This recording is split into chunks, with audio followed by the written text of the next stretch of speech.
Non mais dis donc, qu'est-ce que ça veut dire? Alors comme ça, on regarde les gens chez eux, là.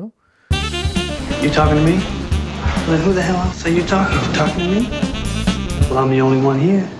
Bonjour et bienvenue dans cette nouvelle vidéo un petit peu spéciale, un petit peu particulière, puisque je ne suis même pas chez moi, j'ai complètement changé de décor, voilà, je suis en déplacement, je suis dans une chambre d'hôtel, mais je tenais à vous faire un petit retour rapide sur le film Bob Marley One Love, que j'ai vu il y a à peu près 2 semaines, et eh bien je dois dire que ce biopic est assez dispensable, voilà, c'était un peu la déception ce film, que j'ai trouvé finalement assez classique, assez conventionnel, avec une mise en scène peu inspirée, assez plate, assez plan-plan, voilà, ça manquait de souffle pour vraiment nous emporter et nous émouvoir, malgré le fait qu'il plante le contexte politique de l'époque en Jamaïque, et ben, je trouve que c'est un film qui reste assez en surface, aussi bien sur cet aspect-là de l'histoire que sur la carrière de Bob Marley ou même sur la psyché de Bob Marley.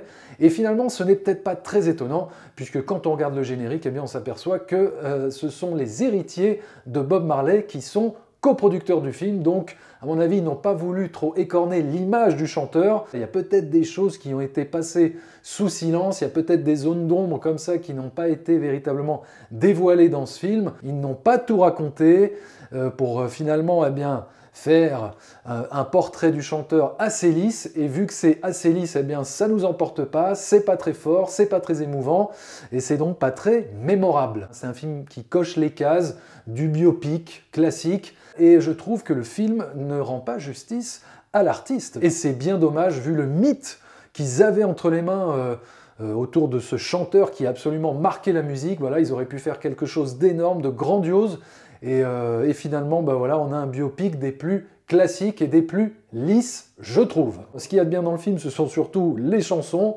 avec la vraie voix de Bob Marley, mais bon, ça fait pas un film tout ça, même si la reconstitution des concerts et tout est plutôt bien faite. Bon, bah c'est pas assez, voilà, bah, du coup on a un film qui manque véritablement d'aspérité, et l'acteur qui interprète Bob Marley, il n'est pas mauvais, mais il fait rien de transcendant, je trouve. Il est même parfois un peu caricatural. Voilà, ce qu'il y a d'intéressant, c'est de voir aussi comment il a créé l'album, le fameux album Exodus.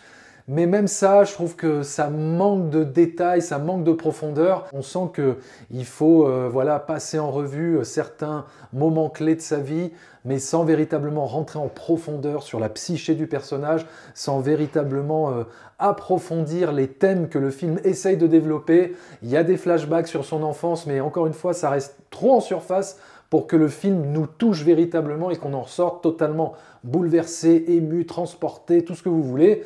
Donc voilà, c'est vraiment un biopic très très bof, quoi. Voilà, c'était mon retour rapide sur le film Bob Marley One Love. N'hésitez pas à me dire ce que vous avez pensé du film dans les commentaires. Est-ce que vous avez aimé? Est-ce que vous avez détesté? Est-ce que vous avez trouvé ça moyen? On en parle, on en débat, on en discute toujours dans la bonne humeur, la bienveillance. Et moi, je vous dis à très bientôt pour de nouvelles aventures sur YouTube avec d'autres vidéos qui viendront probablement de la planète Arrakis.